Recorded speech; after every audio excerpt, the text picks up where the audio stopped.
Welcome to IDTV. ఇకపై ఆ ప్రాంతం నుంచి రోజు తిరుపతి ప్రయాణం చేయవచ్చు. ఎస్, అవును. ఇప్పటి వరకు హైదరాబాద్ నుంచి పలు సమయాలలో పలు రైళ్లు తిరుపతికి అందుబాటులో ఉండగా పెరుగుతున్న భక్తుల రద్దీ కారణంగా హైదరాబాద్ నుంచే కాకుండా తెలంగాణలో వేరే ప్రాంతం నుంచి కూడా ప్రతిరోజు తిరుపతి ప్రయాణానికి సంబంధించినటువంటి శుభవార్త తెలిపింది రైల్వే శాఖ. అది ఎక్కడో కాదు, కరీంనగర్ నుంచి ఇకపై ప్రతిరోజు కూడా మీరు తిరుపతి ప్రయాణం చేయవచ్చు. ఇంతకు ముందు ఆదివారం అలాగే గురువారం మాత్రమే అందుబాటులో ఉన్నటువంటి తిరుపతి రైలు ఇప్పుడు అక్కడ జరుగుతున్నటువంటి రైల్వే పనుల కారణంగా కొంతకాలంగా కరీంనగర్ నుంచి తిరుపతి వెళ్లే రైలు పూర్తిగా నిలిపివేయడం జరిగింది.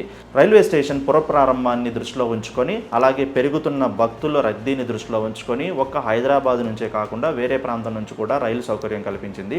కరీంనగర్ నుంచి ఇకపై ప్రతిరోజు కూడా తిరుపతికి రైలు సౌకర్యం కలగనుందన్నమాట. రైల్వే శాఖ మంత్రి అశ్విని వైష్ణవ్ సహకారంతో ప్రతిరోజు కూడా రైల్వే శాఖ ఈ రైలును నడపనుంది. అయితే ఈ రైలు సమయం కనుక చూసుకున్నట్లయితే ఈ రైలు జూలై 6వ తారీఖు నుంచి అందుబాటులోకి రానుంది. రైలు సమయాలు కనుక చూసుకున్నట్లయితే ఇది ప్రతి ఆదివారం రాత్రి 7:45 తిరుపతి నుంచి బయలుదేరి సోమవారం ఉదయం 10 గంటలకు కరీంనగర్ చేరుకుంటుంది. అలాగే అదే సోమవారం రోజు ఈవినింగ్ 5:30 కరీంనగర్ నుంచి బయలుదేరి తిరిగి మంగళవారం ఉదయం 8:25 తిరుపతి చేరనుంది. సో ఇకపై కరీంనగర్ వాసులు ప్రతిరోజు కూడా తిరుపతి ప్రయాణం చేయవచ్చు.